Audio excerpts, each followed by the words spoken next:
क्रोध आ जाता है महाराज जी, इसलिए मुझे हार्ट बाईपास सर्जरी भी कराना पड़ा महाराज जी। क्रोध पर मैं बात ये है ना कि क्षमता हमारी भोगों से नष्ट हो गई है। क्षमता होती सहनशीलता, विचार के द्वारा, विवेक के द्वारा जो हमारे प्रतिकूल व्यवहार, प्रतिकूल बात, प्रतिकूल व्यवहार में ही तो हमें क्रोध आता है, अनुकूलता में थोड़ी आता है। आप समझ रहे हो ना? हमारे मन के विरुद्ध बात होगी, हमें गुस्सा आ जाएगा। अब हमारी विचार क्षमता खत्म हो गई भोगों के कारण, हमारे अंदर आध्यात्मिक शक्ति खत्म हो गई भोगों के कारण, तो जरा सी बात में गुस्सा आ जाता है। और अगर विचार शक्ति बढ़ जाए, आज चर्चा में सुना था क्या? सत्संग में थे क्या? शायद नहीं होंगे। सत्संग में थे? हाँ, इसीलिए इतनी बड़ी सामर्थ्य होती है कि देखो नित्यानंद महाप्रभु ने कहा तुम्हारे तीनों पुत्र मर जाए, और गुस्सा में एकदम आके कहा तुम्हारे तीनों पुत्र में, और एक लात मारी शिवानंद सेन। लेकिन वो मुस्कुराते ही रहे। प्रभु तो कहा तुम्हें गुस्सा नहीं है? बोले प्रभु जिस चरण रज के लिए तरसते थे आज वो सीधे चरण हमारे, तो हमें गुस्सा क्यों आएगा? वो बोले हमने कहा था तुम्हारे तीनों पुत्र मर जाए। तो बोले प्रभु वो तो आपके ही है, आप रखो या ले लो, वो तो आपका विषय है। मुस्कुरा दिए। मतलब प्रतिकूल से प्रतिकूल परिस्थिति में भी विवेक के द्वारा क्रोध से बचा जा सकता, पर वो विवेक जो है बाजार में तो मिलता नहीं। अनुकूलता में कभी गुस्सा नहीं आता, प्रतिकूल जहां हुआ तो हमें गुस्सा आ जाता है। यही हमारी बंधन की वृत्ति है, अनुकूल का भोग करना और प्रतिकूल में नाराज हो जाना। अच्छा, ये ऐसी प्रतिकूलता है कि सोच में आपके गुस्सा आ जाएगा। कोई प्रतिकूल नहीं है सामने, लेकिन सोच बदल गई तो जैसे कोई साष्टांग प्रणाम करता है और वो उसका भोग कर रहा है कि मुझे साष्टांग प्रणाम किया, अब वो कल अगर पंचांग करेगा तो जलन पैदा हो जाएगी। आज साष्टांग नहीं किया, अरे उसकी मौज, वो साष्टांग लूट गया, उसकी मौज पंचांग लूट गया, श्रद्धा, लेकिन उसका भोग किया ना प्रणाम का, तो दूसरे दिन प्रश्न खड़ा हो जाएगा। जल किसी भी वस्तु का, किसी भी क्रिया का भोग करोगे तो आपको दुख होगा, पक्का होगा। इसीलिए सम्मानम कल्याति घोर गरलम, नीचापमानम सुधा, श्री राधा मुरली धरो, भज सखे वृंदावन मात्य, नाम जप करो राधा राधा राधा, कृष्ण कृष्ण कृष्ण।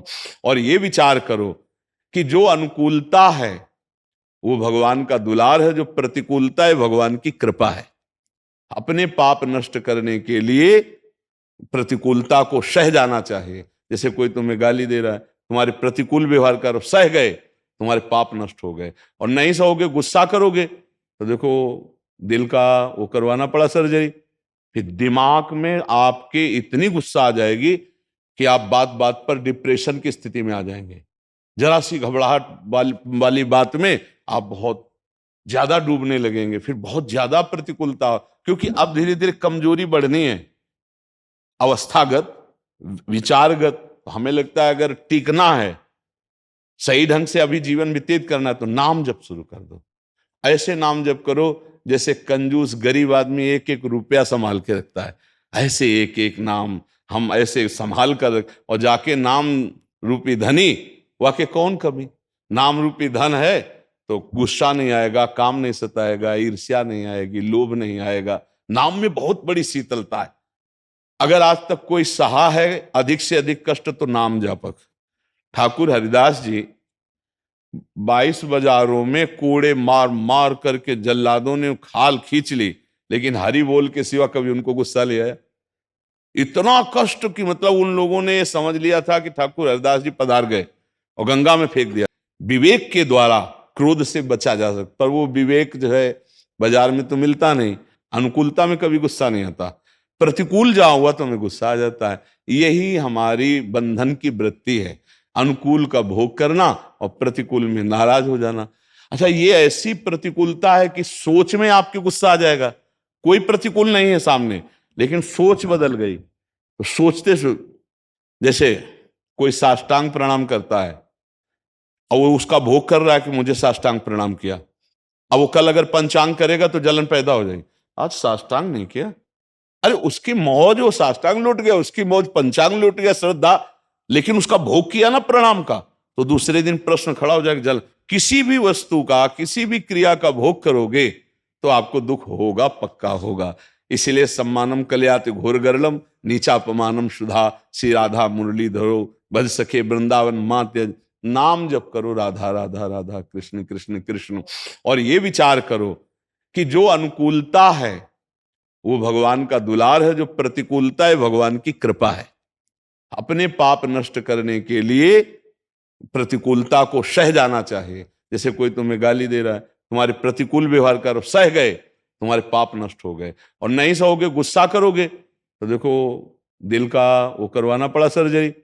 फिर दिमाग में आपके इतनी गुस्सा आ जाएगी कि आप बात बात पर डिप्रेशन की स्थिति में आ जाएंगे।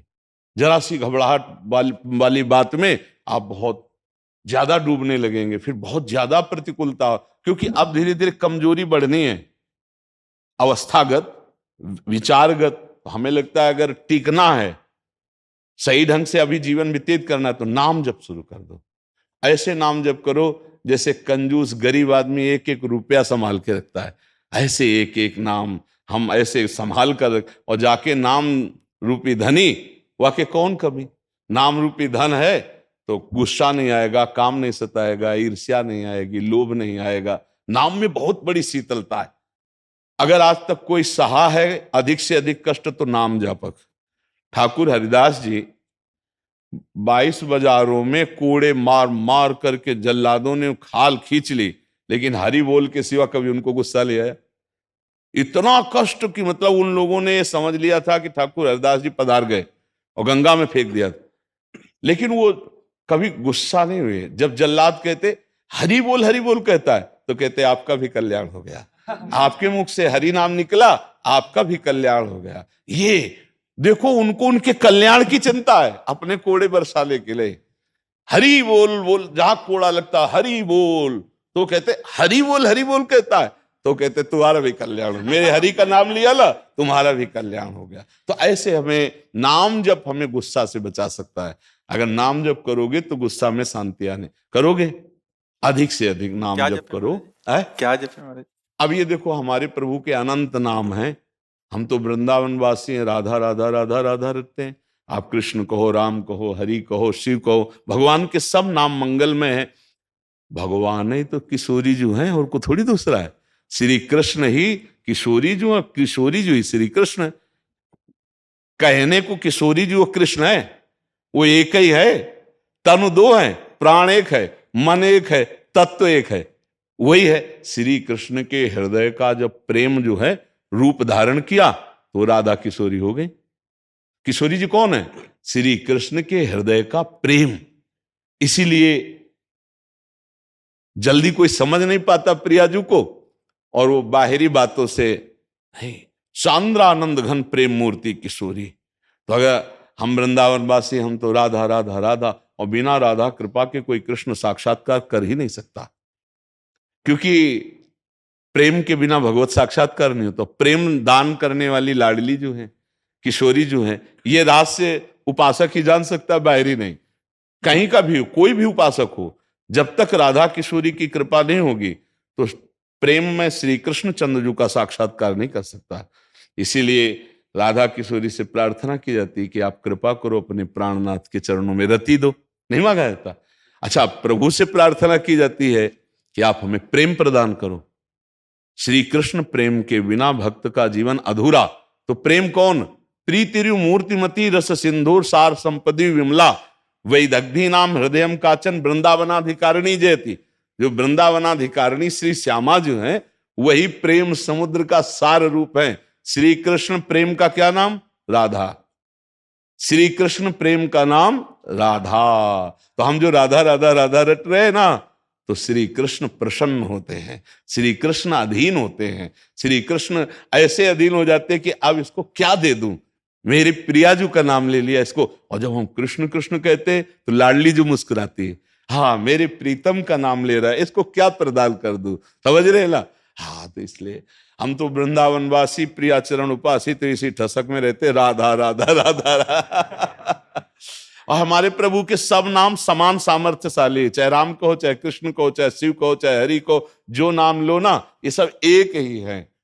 वही किशोरी जी बने, वही किशोर जो है, कोई दो लय रसो या परमानंद एक द्विधा सदा श्री राधा कृष्ण रूपाभ्यम तस्यै तस्मै नमो नमः।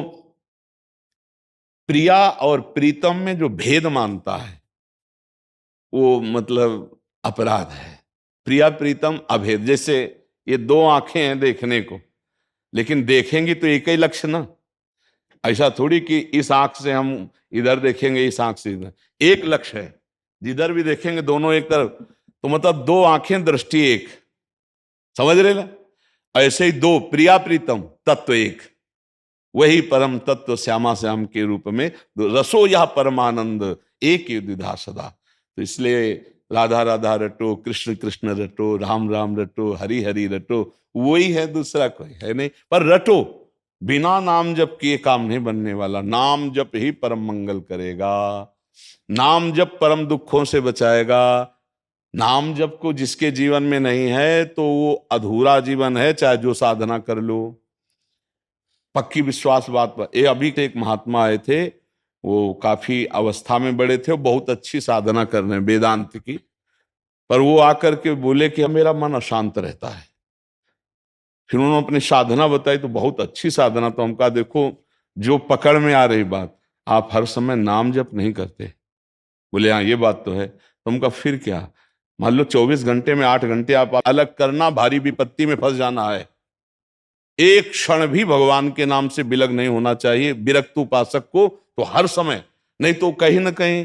अच्छा फिर करोगे क्या, मान लो तुम्हारी एक दिनचर्या है 7 घंटा 8 घंटा 10 घंटा की, मान लिया कर लिया, इसके बाद फिर अनवरत निरंतर नाम चलना चाहिए, तेल धारावत।